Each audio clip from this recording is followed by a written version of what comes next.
Mesdames, Messieurs, bonsoir, bienvenue. Voici les titres de ce 21 avril. Reprise dans le secteur touristique, la fréquentation des sites a cru de 15% depuis mars 2010. Une hausse qui ne vaut pas forcément pour l'hébergement et la restauration. Les hôtels sont encore boudés au profit des campings 3 ou 4 étoiles. Actuellement, ces derniers sont plutôt bien remplis. Victoire du Saint-Cyr Touraine handball hier soir contre Tremblay. Les Tourangeaux l'ont remporté sur les Franciliens 28-18. Le printemps de Bourges passe son plein. Hier soir sur scène, les deux Tourangeaux, Zaz et Ben l'Oncle Soul, rencontrent avec ces artistes. Mais avant de développer ces titres, une mort suspecte dans la communauté des gens du voyage de Mont-Louis-sur-Loire. Un homme d'une quarantaine d'années a été retrouvé mort ce matin dans un camp jouxtant la départementale 140. Il présentait une plaie à la tête. Une enquête a été immédiatement ouverte. De nombreux gendarmes ont été dépêchés sur place ainsi que le médecin légiste. Une autopsie sera pratiquée demain. Nous vous en reparlerons bien sûr.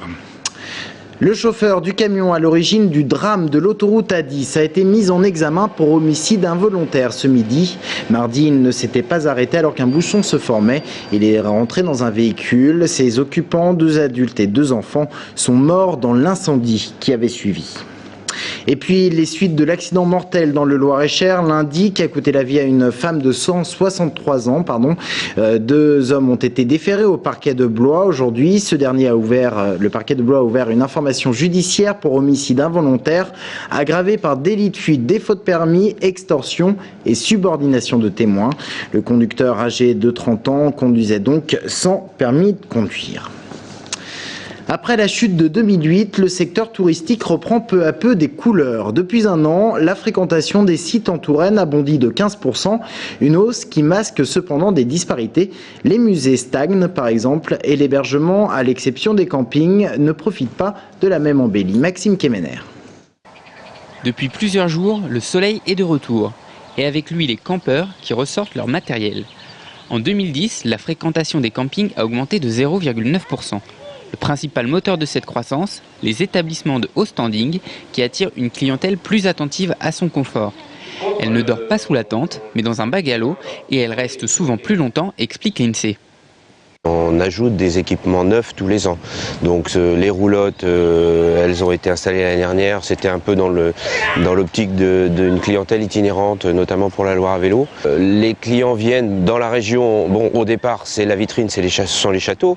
Mais une fois qu'ils sont sur place, comme on leur propose différentes activités et beaucoup de choses à faire, donc ils restent aussi sur le site plus longtemps pour profiter de nos installations.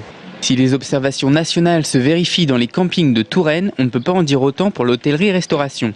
Alors que dans les hôtels d'Île-de-France, on observe une fréquentation record, en Touraine, le premier trimestre 2011 positif n'est qu'un rattrapage des très mauvais résultats de la fin d'année 2010. Le haut de la gamme en hôtellerie-restauration tire son épingle du jeu, mais dans ma catégorie, l'embellie, elle se fait tarder.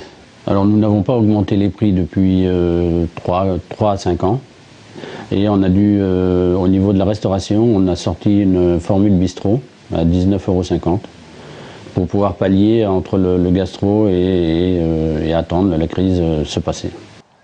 Mais la Touraine reste une région très attractive et les mois d'été qui s'approchent devraient être bons pour tous les professionnels du tourisme.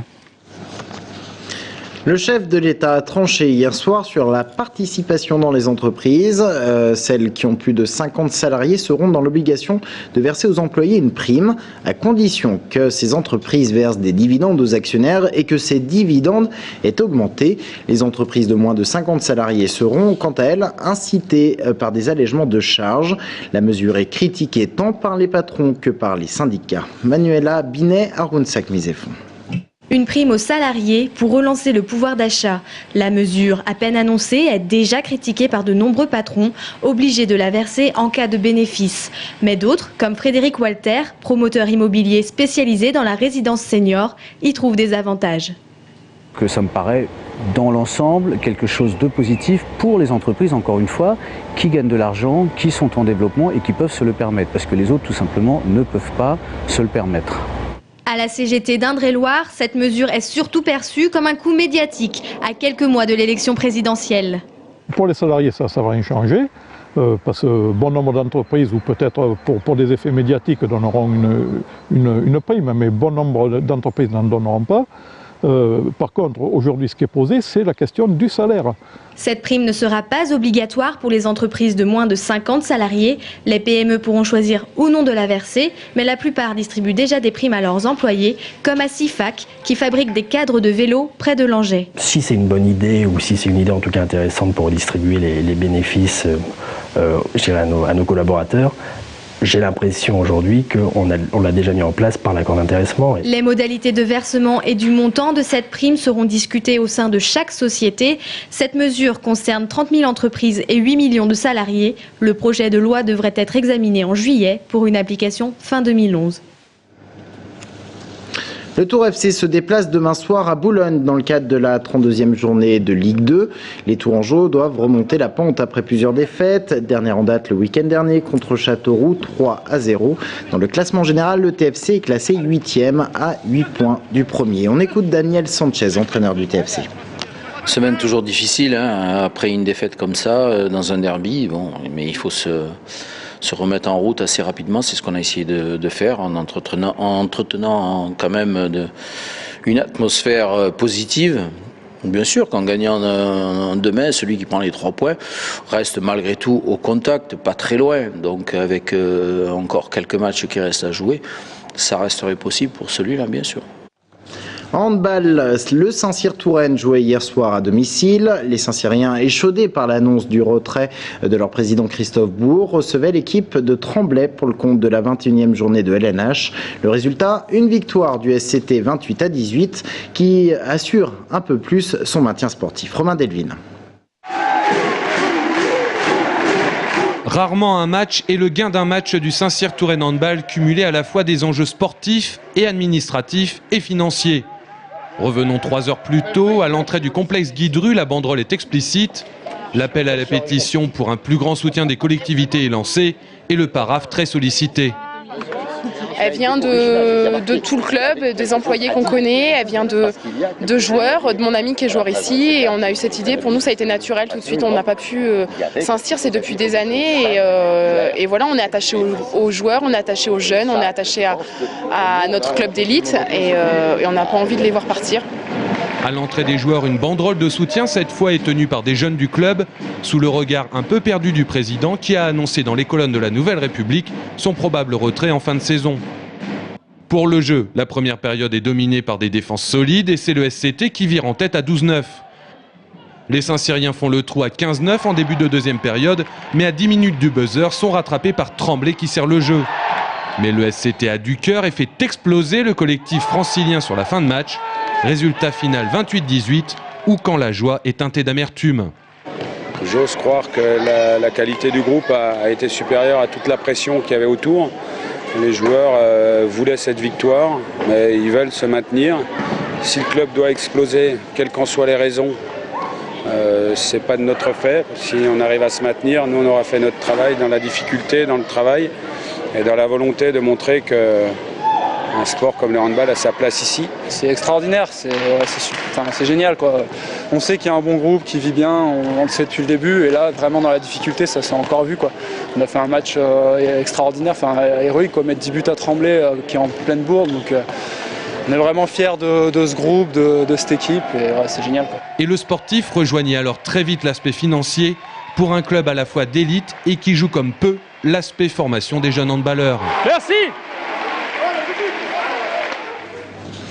La Maison des Vins de Loire à Tours a lancé hier son programme d'animation pour la saison estivale. Plusieurs formules dégustation dont l'objectif est bien sûr de faire connaître les vins de Loire aux touristes, notamment, comme nous l'explique un représentant d'Interloire au micro de Manuel Abinet.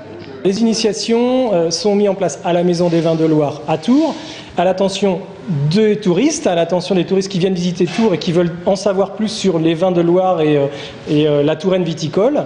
Donc c'est un point d'accès, une vitrine, et on leur offre la possibilité de découvrir nos vins à travers différentes formules de dégustation. Et l'idée c'est de faire découvrir les vins de Loire de façon ludique et sous notre sous notre discours de proximité, de diversité. Et on termine ce journal en musique. Musique en provenance de Bourges. Le printemps a officiellement débuté hier soir avec 2 révélations de l'année 2010 de Tourangeau, Zaz et Ben l'Oncle Soul. Reportage signé Julien Gauthier.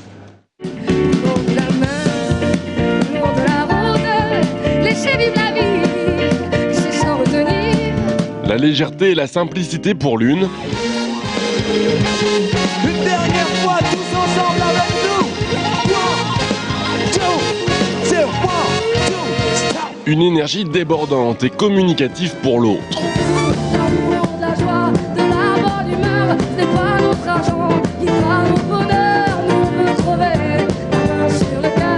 Un succès populaire en seulement 1 an pour les deux, couronné par une victoire de la musique chacun.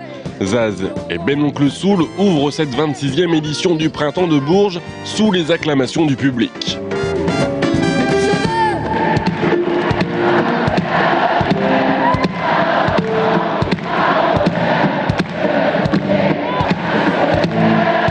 J'ai toujours plus ou moins chanté, ouais. En tout cas, j'avais déclaré à mes 4 ans que je serais chanteuse et c'est un rêve de petite fille mais qui est devenu réalité, comme tous les rêves auxquels on croit fort. J'ai 26 ans, ça fait 26 ans que le festival il existe. Je me dis que ça va être magique ce soir. C'est ça que je me dis. C'est une super ambiance, c'est assez énergique, champêtre je dirais. D'où la salopette.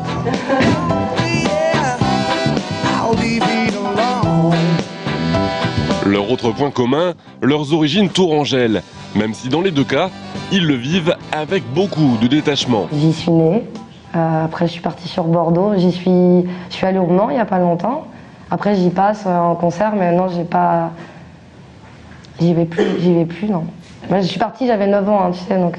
Moi je connais très peu de groupes tourangeaux à proprement dit, en ce qui me concerne. En plus, moi j'ai fait de la musique un peu par accident, je gravitais même pas dans les ambiances musicales de Tours finalement.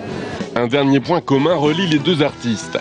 2012 sera l'année du recul scénique, pour du repos, mais aussi du travail sur de nouveaux projets, affaire à suivre.